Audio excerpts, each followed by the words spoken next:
Section 7819F of our regulations requires the department to review its well permit fees at least every 3 years and make any appropriate recommendations to the Environmental Hearing Quality Board, to adjust the fee, either to raise or lower it,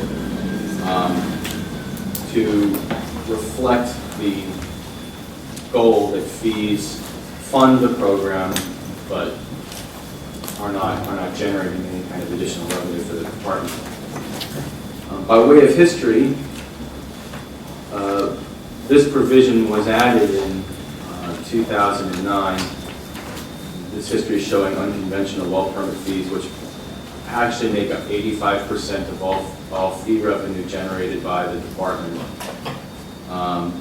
The fees were raised again in first in 2009, twice actually. First for Marcellus shale wells, and then also for conventional wells. The fee was raised from $100 to a sliding scale based on wellbore length.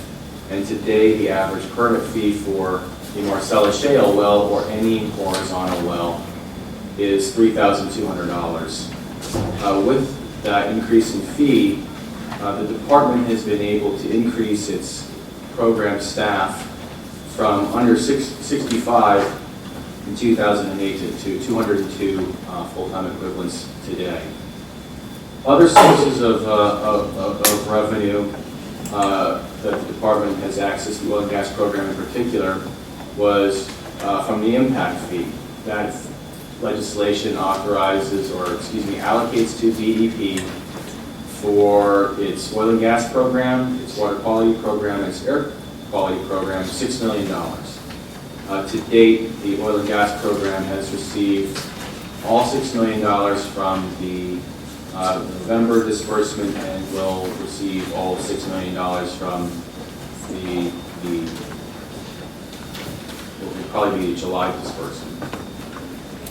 The department also, which is not on the slide, we also receive money from the Clean Water Fund for the work that we do on erosion and sediment control permitting. We have been using the impact fee money to not only sustain the program, but then to also embark on an electronic permitting program, which is really just the first step in the complete digitization of the forms and records of the department. This will enable us to be more staff efficient, require less people to transfer data manually. It will enable us to be more accurate, obviously, more timely in our decision makings, and more transparent in our actions. All of this information can then be more readily available to the public on our website. And we have also striven to increase our efficiencies, as you can see, through the implementation of the permit decision guarantee policy. And the reports that we have run to date show that we're in fact meeting and exceeding our goals, increasing efficiencies above and beyond the former money-back decision guarantee program. The current state of the oil and gas program's budget is not sustainable. And this is largely a function of declining well permit fees. We project that absent a permit fee increase, that the program will be insolvent in the next fiscal year. So what this balance summary is showing is our assumption of revenue. You can see, for example, in November, we obtained that $6 million from the impact fee, but we also had to pay back the general fund over $1 million because we had completely run out of money and needed to borrow from the general fund, knowing that we were going to get the impact fee. But again, not a sustainable pathway, and by the beginning of the 2013-2014 fiscal year, we will be in jeopardy of running a deficit.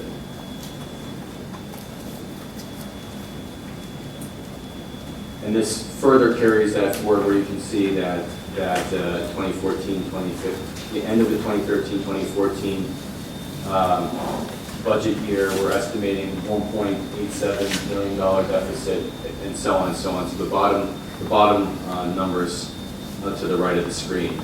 And what we've assumed here is that the permit numbers are remaining static at approximately 2,600 unconventional or Marcellus well permits per year in our projections.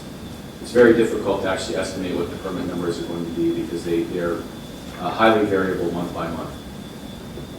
So our proposal would be to create a flat fee of $5,000 for any unconventional horizontal well, or $4,200 for vertical wells. I believe we only have somewhere in the neighborhood of 120 vertical unconventional wells in Pennsylvania. As Utica drilling picks up, we might have a few more, but that is not really the mode of drilling unconventional wells, obviously. So also the proposal, because as I mentioned, conventional well permit fees only account for 15%, and indeed we've determined that sliding scale more accurately represents the amount of time we happen to spend on each of these individual operations. Shallow oil requires perhaps a day to drill. Deeper gas, more complicated. Coal bed methane wells might be more complicated than just a shallow gas well.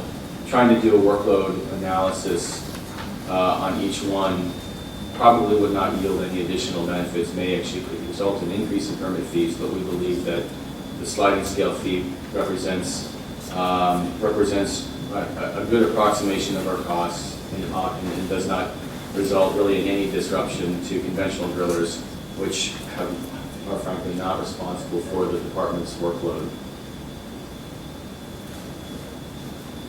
The issue that was posed to us, though, is that, well, what happens if the well permit fees, or the number of well permits decrease? Oh, actually, you know what, I need to step back. So in addition to the $5,000 well permit fee, we're proposing to add, at current permitting numbers of $2,600 a year, if you look down at the expenditures, are 28 additional people.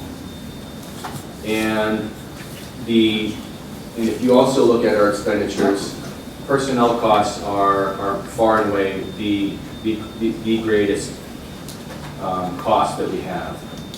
And the areas that we're proposing to add people are three different areas. We need to add additional permitting biologists and engineers. We need to add additional policy development staff in central office, particularly for subsurface activities. And then we need to add additional inspectors and water quality specialists. Act 13, for the first time, imposed a mandatory inspection obligation on the department. So after the pad is built, before the first well may be drilled, we must inspect that site.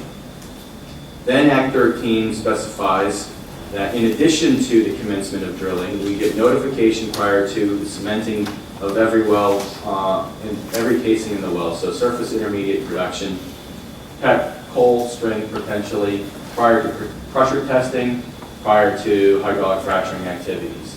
So it is the department's judgment that by having all of these increased notifications, the legislature anticipated that we would respond to these notifications, that we would go and inspect at appropriate times. The current staffing levels that we have do not enable us to inspect wells in that 4 to 5 times per well range, even at current drilling levels. However, noting that we are experiencing a downturn in drilling, we need to be smart about what we're doing. We need to we would need to hire basically in phases based on the greatest need that we have. So this next slide basically shows what we would do if a downturn in permitting actually got worse, and we're basically suppressing hiring those staff, and we would be solving far into the future. So we could hire a few additional people to address some of our critical needs, including the engineers and biologists and some central office staff, while holding off on some of the specialists and inspectors until such time as building resumed at a level that they were necessary. Scott, what specifically on that last slide would be referring to that delineates the impact? So, okay, the right up on top, 2,200 permits at $5,000. Down here, we're saying that we will. Doggone it. What we were saying under expenditures that we're holding down the 28 additional people. That it's zeroed out across the bottom. Not adding additional people if we have a significant downturn in permitting. So by not hiring people at all, you can see our balance is actually growing despite a significant downturn. It's a significant and sustained downturn in permitting activity.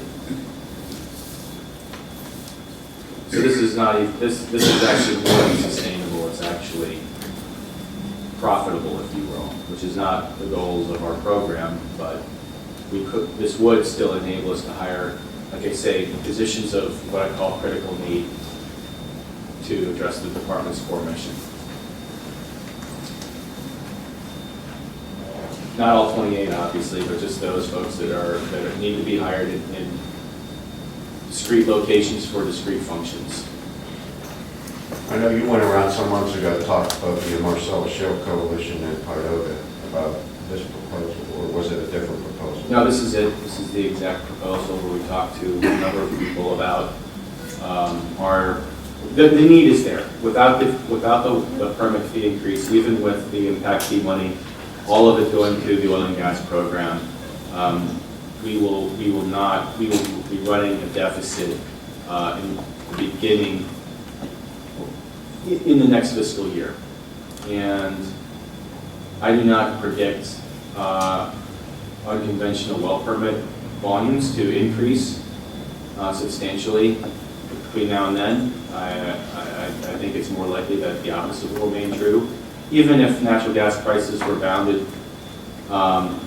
modestly or significantly, there are a number of well pads that do not have that are waiting for more wells to be put on them, and the permitting efficiency of drilling the next 5 wells in a 6-well pad is 100%, as opposed to the maybe 45% permitting efficiency, 50% permitting efficiency that we've seen from unconventional operators. What are you asking TAB for at this point? I'm informing TAB of what we're going to do.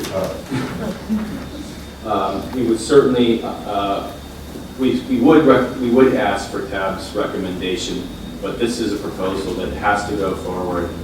We intend to move it forward in July, along with the other rate package. And let me show you the Annex A there.